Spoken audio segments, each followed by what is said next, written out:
You don't hate people. You just feel better alone.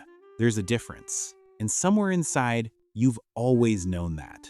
You cancel plans and feel relief, not guilt. You turn down invitations that would have made someone else's week.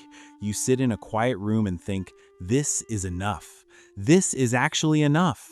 And then the world tells you something is wrong with you for feeling that way. But what if nothing is wrong? What if your brain is doing exactly what it was built to do? This isn't a video about fixing you. There's nothing to fix. This is about understanding what's actually happening inside a mind that finds peace in stillness, and why that mind might be more wired, more aware, and more emotionally sophisticated than anyone ever told you. Let's start here. You are not antisocial. Say that again if you need to. Antisocial means something clinical. It means a disregard for others. That's not you. You think about people deeply. You care. Sometimes too much. You just don't need to be around them constantly to feel whole. Those are two very different things, and the world has been blurring that line your entire life. When you were younger, someone probably told you that you were too quiet, too in your head, that you needed to come out of your shell, as if solitude was a symptom, as if stillness was a problem to be solved. Your brain absorbed that message and carried it, and somewhere along the way, you started wondering if the way you are is a flaw. It isn't. Your brain is not broken. It is time's processing. Here's the first thing you need to understand about a mind like yours. You think in layers. Where most people process an experience and move on, your brain continues working on it long after the moment has passed. You replay conversations, you notice things others missed, you find meaning in details. Psychologists call this deep processing a tendency to absorb more information from the environment and sit with it longer than average.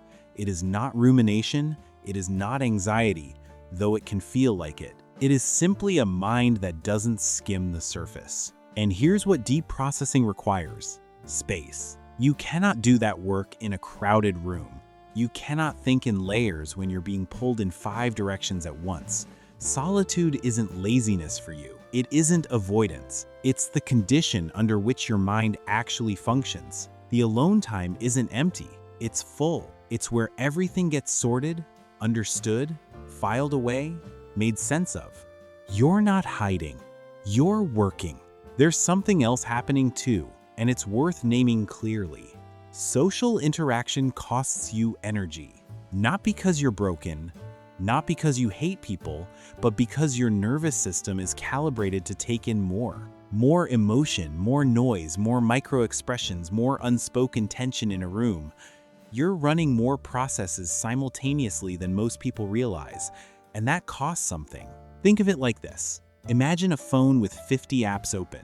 It still works. It works well, actually.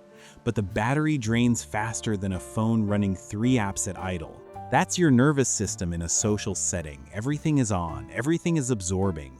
And when you finally get home and close the door, it's not that you're relieved to be away from people. You're relieved to stop time's processing at full capacity. Being alone restores you because it's the only time your system gets to rest. Silence feels like peace because for your brain, times is time's peace. And this is where it gets interesting, because people who need solitude often develop something that people who don't sometimes never build: emotional independence. You don't require constant reassurance.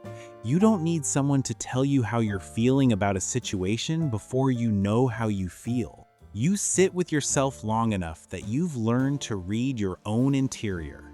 You've developed a fluency in your own emotions that people who are always around others sometimes lack because they've outsourced that reflection to the group. You didn't outsource it, you kept it. And that made you quieter, yes, but it also made you more anchored, more self-contained. You know what you need. You know what costs you. You protect your energy not because you're selfish, but because you've learned, often through hard experience, what it feels like to run on empty. This isn't coldness, it's clarity. But here's the part nobody tells you.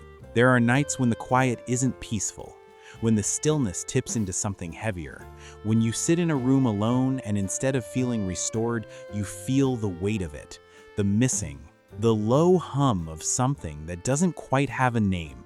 You are not immune to loneliness.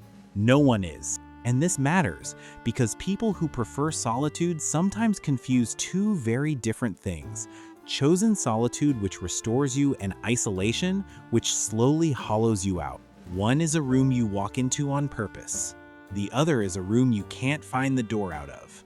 There is a difference between protecting your peace and disappearing from your life. One is wisdom, the other is hiding. And you, more than most, are capable of knowing which one you're doing. That's the self-awareness at work. That internal compass that never quite turns off. Sometimes, being alone isn't peaceful. It's just quieter. And you're honest enough with yourself to know the difference. Here's something that shifts as you get older. When you were young, preferring solitude felt like being different in the wrong direction. You watched people move in easy groups and wondered what was wrong with your wiring. Social situations felt like tests you hadn't studied for. You showed up, tried, and went home exhausted, and you couldn't explain it, so sometimes you stopped trying. But something changes.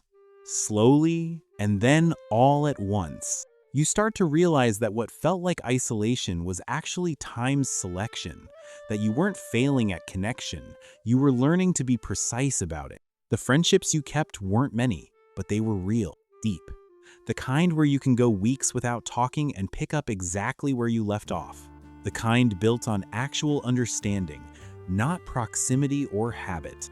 What once felt like loneliness becomes something that looks more like discernment. You didn't want more people. You wanted the right ones. And there is nothing wrong with knowing that about yourself. There's one more layer worth naming. Solitude for people like you is a form of emotional regulation. It's not dramatic, it's not a statement, it's just how your system returns to baseline, like a ship dropping anchor after a long stretch of open water.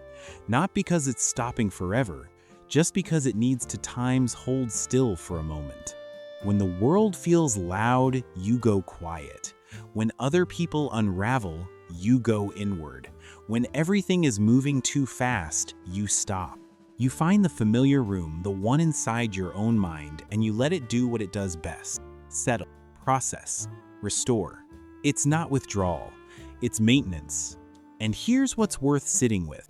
That ability to return to yourself, to not require the external world to regulate your internal one, is rare.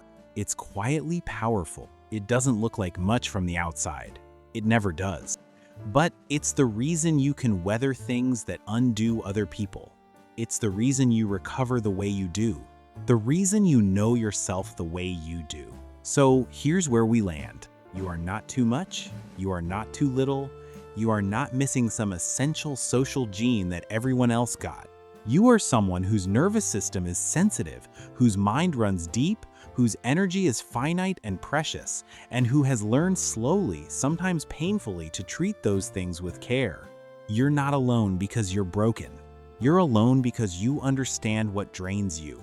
And that understanding, that quiet, unspoken knowledge of who you are and what you need that's not a flaw you inherited, that's something you built